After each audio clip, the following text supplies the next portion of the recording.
Hello dear students, कैसे हैं आप सब। तो मैंने आपको एक शॉर्ट वीडियो में ये बताया था कि how to get education loan in NIT Silchar. तो इसका आज का मैं कंप्लीट वीडियो बना रहा हूँ जहाँ पे आपको रिक्वायर्ड डॉक्यूमेंट एंड प्रोसीजर बताने वाला हूँ। तो ध्यान से आपको नोट डाउन कर लेना है। जब आप फर्स्ट टाइम अपने काउंसलिंग के लिए एनआईटी सिलचर में एंटर करेंगे तो जहाँ पे आपका काउंसलिंग हो रहा होगा वहीं पर एसबीआई का कैंप लगा होगा एजुकेशन लोन देने के लिए। आप उनसे जाके बात करेंगे वो, और मैं आपको बता दूं कि यहाँ के जो एसबीआई स्टाफ से बहुत फ्रेंडली हैं। आपको जितने भी डाउट होंगे वो आपको बिल्कुल डिटेल में एक्सप्लेन करेंगे। तो अब मैं स्टार्ट करता हूँ क्या क्या डॉक्यूमेंट वो आपसे मांगेंगे। तो सबसे पहले आपका क्या आएगा, आप बोलेंगे उनसे कि मुझे एजुकेशन लोन लेना है, तो वो आपको एक फॉर्म देंगे। वो फॉर्म एजुकेशन लोन का फॉर्म होगा, वो आपको फिल करना है। उसमें बेसिक आपके डिटेल्स होंगे, वो आपको पेन से टिक कर देंगे कि ये कॉलम आपको आपको फिल करना है। तो आप उनको फिल कर देंगे। फिर आपको कोई डाउट होगा तो आप उनसे पूछ सकते हैं, वो आपके सामने, आप उनके सामने भी फिल कर सकते हो और अकेले भी फिल कर सकते हो, ये आपके ऊपर है।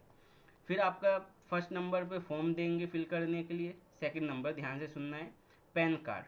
ठीक है, तो आपको पैन कार्ड लेकर आना है, उनका जीरोक्स लेकर आना है। उनका जीरोक्स कॉपी यहाँ पे लगने वाला है, यानी फोटो कॉपी। तीसरे नंबर पे है आधार कार्ड। सबका यहाँ पे फोटो कॉपी लगने वाला है, ठीक है, तो आधार कार्ड लेकर आना है।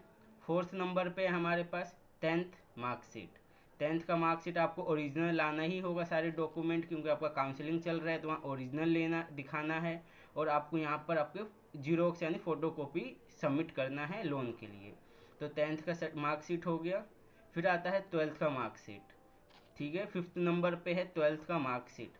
सिक्स नंबर पे ग्रेजुएशन का मार्कशीट।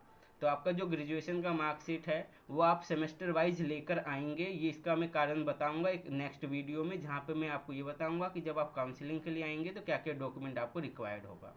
तो आपको ग्रेजुएशन का सेमेस्टर वाइज मार्कशीट और जो फाइनल मार्कशीट होता है वो सारी चीज़ें लेकर आनी है, सबका ओरिजिनल और फोटो कॉपी। तो सिक्स नंबर पे ग्रेजुएशन हो गया। सेवेंथ नंबर पे है जैम स्कोर। आपका जो जैम स्कोर आया है उसका फोटो कॉपी लेकर आना है। फिर आता है हमारे पास एट नंबर पे जैम सीट अलॉटमेंट लेटर। तो जो आपको सीट अलॉटमेंट लेटर मिला है एनआईटी सिलचर के लिए वो आपको लेकर आना है, वो सबमिट करना है।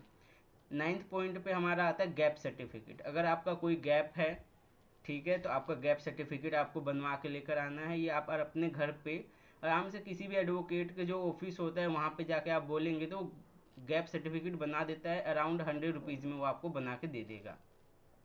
तो यहाँ पर आता है टेंथ नंबर पे, हाँ बहुत इम्पोर्टेंट है ये, कि एसबीआई अकाउंट आपके पेरेंट्स, किसी भी आपके पेरेंट्स का किसी का भी होना चाहिए। ठीक है, तो ध्यान से आप नोट डाउन करेंगे।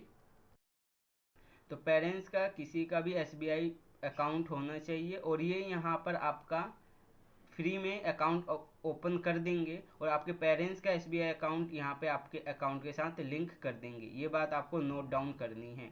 यानी अगर आपके पेरेंट्स का एसबीआई में अकाउंट नहीं है तो आपको पहले से ही उसको ओपन करवा के आना है और उनका पूरा डिटेल यहाँ पर आपको सबमिट करना होगा। ये बात हो गया टेंथ पॉइंट पे। अब आता है हमारे पास 11th पॉइंट। तो ध्यान से आप देखेंगे, आपका फोटो और आपके जिसका भी अकाउंट है एसबीआई उनका फोटो आपको साथ लेकर आना है। ठीक है, तो ये चीज़ें आपको लगेंगी। अब इसके बाद 13 पॉइंट पे बहुत इंपॉर्टेंट डॉक्यूमेंट आपसे मांगेंगे, वो क्या है अब मैं आपको बताता हूँ। आपको बोलेंगे कि 100 रुपीज़ का ई स्टैंप लेकर आओ। ये भी आप वहीं पे बनवाएंगे जहाँ पे आप गैप सर्टिफिकेट बनवा रहे हैं एडवोकेट से। उनसे आप बोलेंगे तो 100 रुपीज़ का जो लिखा हुआ ई स्टैंप होगा वो आपको बनवाना है। किस आर्टिकल पे? आर्टिकल नंबर 5 पे।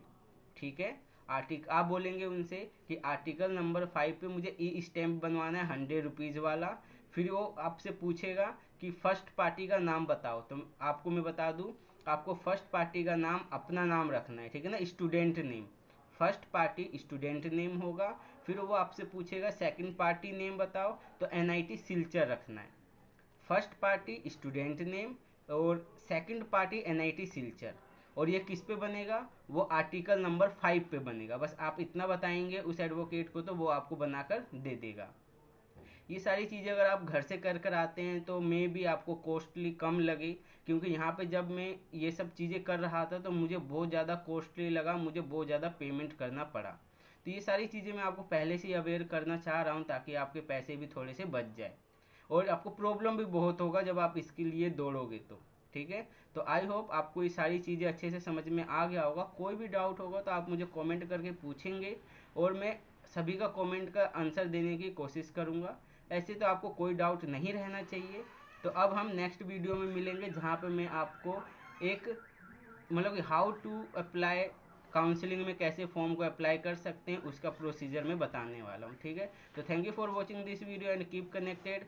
अब नेक्स्ट वीडियो में मिलते हैं, और इस चैनल को लाइक और सब्सक्राइब कर देना और ज़्यादा से ज़्यादा लोगों को शेयर करना, ताकि एजुकेशन लोन जितने भी स्टूडेंट लेना चाहते हैं, अपने एजुकेशन को कंप्लीट करना चाहते हैं, वो अच्छे से इसका यूज़ कर सके। तो थैंक यू।